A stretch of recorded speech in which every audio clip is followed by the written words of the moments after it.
Hey friends, how are you? Welcome back to hello Adhyapak. तो बिना कोई टाइम वेस्ट किए हम सीधा चलेंगे। क्या करने वाले हैं हम? थोड़े समय में पूरा चैप्टर समझने वाले हैं। चैप्टर का नाम है बियॉन्ड अर्थ, साइंस का चैप्टर, क्लास 6। तो बिना टाइम वेस्ट किए सीधा चलते हैं। सबसे पहले है यहाँ पर इंट्रोडक्शन कुछ। तो इंट्रोडक्शन में क्या है? The night sky is filled with star constellations, planets, the moon and other celestial bodies. अब सेलेस्टियल बॉडीज क्या होती है?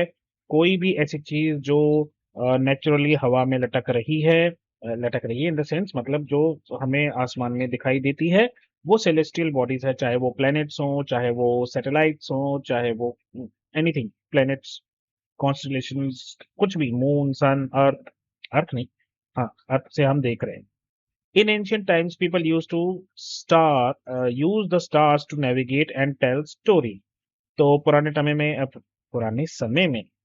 समय में क्या होता था? लोग जो है स्टार्स का इस्तेमाल करके और जो पोल स्टार है उसकी मदद से लोग डायरेक्शंस को फाइंड आउट कर लिया करते थे। स्पेशली जो सेलर्स होते थे उनके लिए ये बहुत काम आता था। चलिए स्टार्ट करते हैं इंट्रोडक्शन के बाद चैप्टर को। तो पहले हम बात करेंगे स्टार्स और कॉन्स्टलेशंस की। तो स्टार्स क्या है, आइए इनके बारे में भी पढ़ लें। Stars are massive celestial bodies that produce their own light and heat. तो स्टार क्या है? बहुत बड़ी बड़ी सेलेस्टियल बॉडीज है जिनकी अपनी खुद की लाइट है और खुद की हीट है। Some stars appear brighter than others due to their size and distance from earth. जो जितना दूर होगा अर्थ से वो उतना ही कम चमकीला आपको दिखाई देगा। अब बात करते हैं कॉन्स्टलेशंस की। अब देखो, इस चैप्टर में वैसे बहुत कुछ लिखा हुआ है, लेकिन अगर हम सब कुछ पढ़ने जाएंगे ना तो फिर आपका समय जो है वो सही तरीके से इस्तेमाल नहीं होगा। तो जो मेन मेन बातें हैं वो मैं सब कुछ आपको बता रहा हूँ। अ constellation is a group of stars forming a recognisable. अब देखो, ये जो पैटर्न है ये कोई बने हुए नहीं है, ये पैटर्न भी हम ही ने ढूंढे हैं। हमें ऐसा लगता है अरे इस स्टार को इससे मिला दो, इसको इससे मिला दो, तो ये वाला शेप बन रहा है, तो चलो इसको इस कॉन्स्टलेशन को ये वाला नाम दे देते हैं। तो कॉन्स्टलेशन क्या होता है? बेसिकली ग्रुप ऑफ स्टार जो कोई एक खास पर्टिकुलर पैटर्न बना रहा है। जैसे आई एम श्योर आप सबने आसमान में देखते हुए वो बड़ी वाली चम्मच जो ग्रेट बेयर है वो जरूर देखा होगा, है ना? और ओरियन भी है, कई सारे कॉन्स्टलेशंस हैं जो भी जिसके बारे में हम डिस्कशन करेंगे।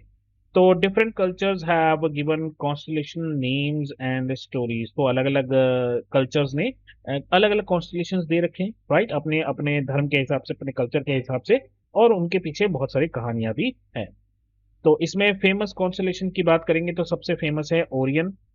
इसमें क्या है, एक हंटर को दिखाया गया है जो उसने धनुष कमान ले रखा है। और इसमें क्या है, इसमें अर्द्रा और राइजल है, कंटेन्स बैटल गीज एंड जेज, होना चाहिए बैटल जेज। ओके। और उसके बाद एक है कैनिस मेजर, कंटेन्स सीरियस। ये ब्राइटेस्ट स्टार है रात को जो स्काई में हमें दिखता है। ये दो फेमस कॉन्स्टलेशन हो गए, पहला है ओरियन और दूसरा है कैनिस मेजर। उसके बाद टॉरस एक और है। इसमें क्या है? तो इसमें क्या है, इसमें है ये है प्लेयरीज, जिसको कृतिका बोलते हैं हिंदी में, और एल्डेबैरन, इसको रोहिणी बोलते हैं। यहाँ पर ये पिक्चर्स दी हुई है, आप इनको देख सकते हो। ये ओरियन है, जिसमें मैंने आपको बताया था कि एक आपको हंटर दिखाई देगा, और ये है कैनिस मेजर, और ये है टॉरस। उसके बाद उर्सा मेजर क्या है? ये बिग डिपर या सप्तऋषि, जिसकी मैंने अभी आपको बात की थी, ग्रेट बेयर भी बोलते हैं इसको कुछ लोग। और उर्सा माइनर।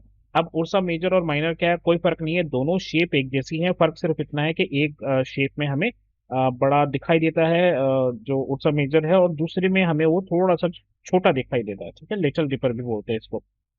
पोल स्टार, जिसको हम ध्रुव तारा भी बोलते हैं, वो पार्ट है किसका? उर्सा माइनर का। और वो हमें ऐसा लगता है कि स्टेशनरी है।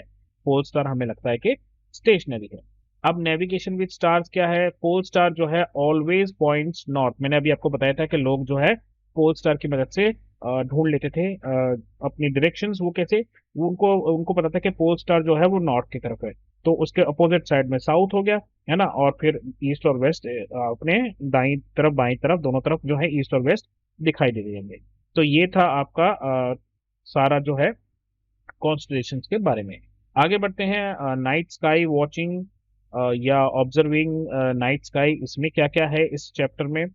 तो फैक्टर्स अफेक्टिंग विजिबिलिटी, वो कौन कौन सी चीजें हैं जो हमारी विजिबिलिटी को अफेक्ट करती है? मतलब कोई चांद हमें साफ दिखाई दे रहा है, नहीं दिखाई दे रहा है, तारे टिमटिमा रहे हैं, तारे टिमटिमाते हुए हमें क्यों दिख रहे हैं? इन सभी सवालों के जवाब यहाँ पर है। तो पहला है light pollution in cities make it harder to see stars.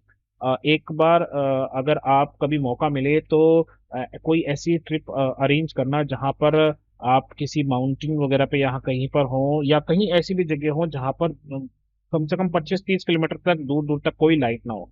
तो उस वक्त आप अगर आसमान में देखोगे तो आप दंग रह जाओगे ये देख कर के एक्चुअल में कितने तारे हमें रात को दिखाई देते हैं। ये तो हमारे आसपास इतनी लाइट होती है कि हमें बहुत सारे डिम तारे तो दिखाई नहीं देते। राइट। तो अगर आप रात को अगर कोई ऐसा कुछ कर सको जुगाड़ कि आसपास कोई लाइट नहीं हो, तो फिर आप हद से ज्यादा तारे देखोगे अपने स्काई में और आपको हैरानी होगी कि इतने तारे तारे एक्चुअल में हमें दिखाई क्यों नहीं देते।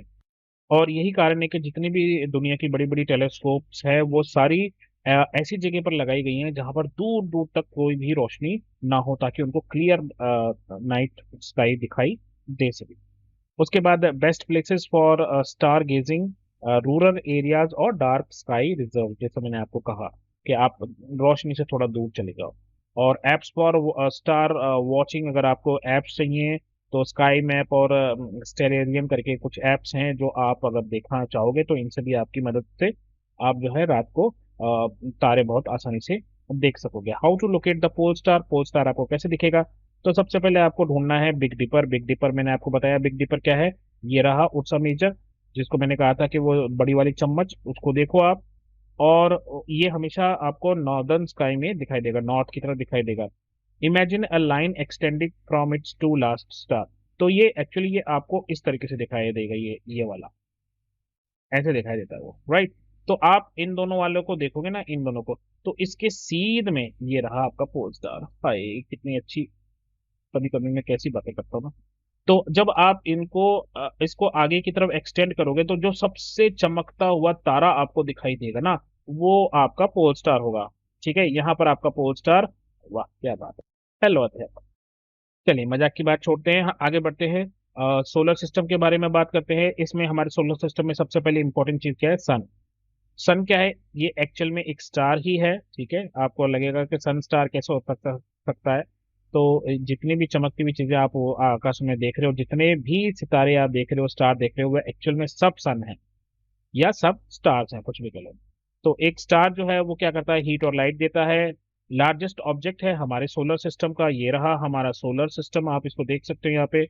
Source of energy for planets, weather, season and life on अर्थ।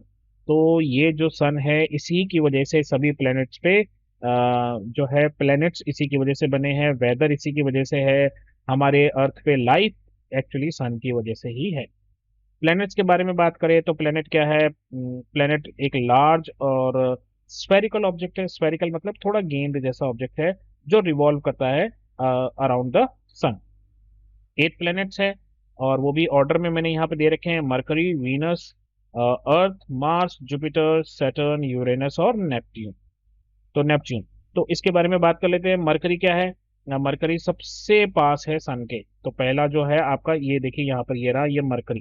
दूसरा है वीनस, ये ब्राइटेस्ट स्टार है और इसको मॉर्निंग स्टार और इवनिंग स्टार के नाम से भी जाना जाता है। ये रहा आपका वीनस। उसके बाद earth, only planet known to support life, जहां पर जिंदगी है वो अर्थ ही है। मार्स, जिसको हम रेड प्लेनेट कहते हैं। रेड प्लेनेट क्यों कहते हैं?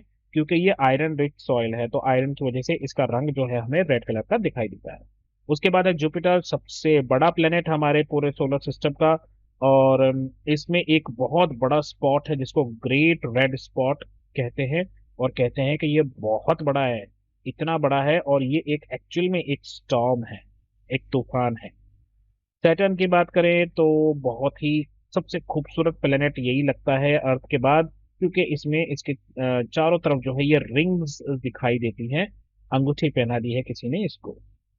यूरेनस की बात करें तो ये जो है ये रोटेट करता है अपनी साइड पे, बाकी सब इस तरीके से रोटेट करते हैं, ये भाई साहब ऐसे रोटेट करते हैं, क्या ही बात करें इनकी। और लास्ट में रह गया नेपच्यून, तो ये कोल्डेस्ट प्लेनेट है और यहाँ पर बहुत जबरदस्त ठंडी हवाएं चलती हैं। इसके अलावा आज से कुछ साल पहले तक हमारे पास एक और छोटू सा प्लेनेट था जिसका नाम था प्लूटो, लेकिन प्लूटो को इन्होंने कर दिया फैमिली से बाहर, इन्होंने अपनी फैमिली से उसको निकाल दिया, बोले चले जाओ मेरे घर से। और उसको बना दिया ड्वार्फ प्लेनेट। ठीक है, तो प्लूटो जो हमारे प्लेनेट सिस्टम का एक हिस्सा था, अब उसको एक ड्वार्फ प्लेनेट कह के और उसको हटा दिया है। आगे बढ़ते हैं, मून्स और अदर सेलेस्टियल बॉडीज के बारे में पढ़ते हैं। तो मून के बारे में भी पढ़ लेते हैं, आ जाइए। तो मून क्या है? ये हमारा मामा है, चंदा मामा नहीं, चलिए छोड़िए।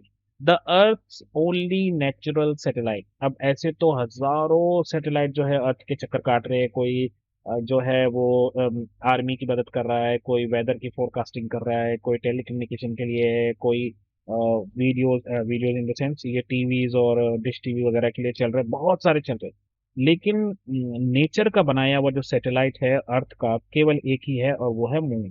इसको 27 दिन लगते हैं अर्थ का पूरा एक चक्कर काटने में। Has craters formed by asteroid impact. तो इसके कुछ खड्डे वड्डे, जैसे ये दाग है ना, चांद में दाग है वो बोलते हुए, यही वाले दाग है, क्रेटर्स है ये। और इंडिया का जो चंद्रयान मिशन था उसने मून का वो वाला हिस्सा एक्सप्लोर किया है जो अब तक कोई भी नहीं कर पाया। तो हम बोल सकते हैं मेरा भारत महान। एस्ट्रॉइड्स की बात करते हैं। ये रॉकी बॉडीज है जो सन के चारों तरफ चक्कर लगा रहे हैं, लेकिन कहाँ? ये एस्ट्रॉयड बेल्ट में लगा रहे हैं। अब एस्ट्रॉयड बेल्ट क्या है? मार्स और जुपिटर के बीच का जो हिस्सा है, ये रहा आपका मार्स और ये रहा आपका जुपिटर, और इसके बीच में ये जो आपको ये छोटे छोटे दिखाई दे रहे हैं, ये एक्चुअली एस्ट्रॉयड बेल्ट है। और ये इतने, मतलब आधा आधा किलोमीटर से लेके और 500 किलोमीटर तक के बड़े बड़े पत्थर जो हैं वो इसके अंदर घूम रहे हैं। और कॉमेट्स क्या होता है, आइए देखते हैं। Icy objects that develop tail when they approach the sun. तो ये कॉमेट्स हो गया। अब इसका मतलब क्या हुआ? कॉमेट जो है एक सेलेस्टियल बॉडी है। किससे बनी है? ये आइस से बनी है, डस्ट से बनी है, रॉक से बनी है, गैसेस से बनी है। और ये हमेशा जो है सन के चक्कर लगाती रहती हैं। और यही कारण है कि कॉमेट्स को कई बार डर्टी स्नो बॉल्स भी कहा जाता है। और सबसे फेमस कॉमेट जो है वो है हेलेज कॉमेट, जो हर 76 ईयर्स बाद हमें दिखाई देता है। और हेलेज कॉमेट आपने कहाँ सुना है? अगर आपने छिछोरे मूवी देख रखी हो तो उसमें हेलेज कॉमेट का जो है जिक्र एक बार होता है। चलिए आगे बढ़ते हैं। फिर हम बात करेंगे अपनी गैलेक्सी की। ये देखिए, ये जो पूरा आपको जो दिखाई दे रहा है group of stars, this is actually Galaxy. तो हमारी जो गैलेक्सी है उसका नाम है मिल्की वे, जिसको हम हिंदी में आकाशगंगा बोलते हैं। ये हमारी अपनी गैलेक्सी है। और गैलेक्सी क्या होती है? इसमें लाखों करोड़ों सितारे होते हैं।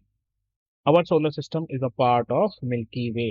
अब आप ये अंदाजा लगाओ कि हमारे मिल्की वे में करोड़ों तारे और मतलब करोड़ों सूरज, ठीक है, और उनमें से एक सूरज पे के पास एक अर्थ है। तो ऐसा कितना जबरदस्त पॉसिबिलिटी है कि ऐसे ही एक और कोई सन होगा जिसके पास एक अर्थ जैसा प्लेनेट और भी हो सकता है ना? तगड़ी पॉसिबिलिटी। तो इसका मतलब क्या एलियन है? ओह, ये एक डिस्कशन का टॉपिक है। The universe, the universe consist billions of galaxies. एक गैलेक्सी का ये हाल है तो आप सोचो ऐसी करोड़ों अगर गैलेक्सीज है तो फिर कहीं ना कोई ऐसा सन जरूर होगा जिसके पास अर्थ जैसी कोई ना कोई प्लेनेट होगी। Scientist are searching for life on exoplanets, मतलब सोलर सिस्टम के बाहर ढूंढ रहे हैं। लेकिन एक्चुअली हमारी टेक्नोलॉजी अभी इतनी जबरदस्त नहीं कि हम इतना ट्रैवल कर सके, क्योंकि ये करोड़ों अरबों खरबों, मतलब तुम्हारी सोच से भी परे इतना दूर है ये सब। तो यही था आपका पूरा चैप्टर। एक बार फिर से इसकी समरी को फटाफट से पढ़ लेते हैं और हम 15 मिनट के अंदर इसको खत्म करने वाले हैं चैप्टर को। स्टार्स क्या करते हैं? अपनी खुद की लाइट और खुद का इनकी अपनी लाइट होती है और गर्माहट होती है, और कुछ जो है कॉन्स्टेलेशन बनाते हैं। पोल स्टार जो है वो नेविगेशन में हेल्प करता है। सोलर सिस्टम इंक्लूड है करता है सन को, 8 प्लैनेट्स, मून, एस्ट्रॉइड्स और कॉमेट्स को। अर्थ का मून जो है उस पर कोई एटमॉस्फेयर नहीं है। और चंद्रयान मिशन हमने उस पर सक्सेसफुली लॉन्च किया था। मिल्की वे गैलेक्सी जो है इसमें हमारा सोलर सिस्टम आता है। Universe is vast and is still being explored. तो मेरी तरफ से बस इतना ही दोस्तों। अपना ध्यान रखें, मम्मी पापा का कहना माने, और जब भी कोई प्रॉब्लम हो तो नॉक कीजिए और बोलिए हेलो अध्यापक। ठीक है, bye bye, have fun, all the best for your exams.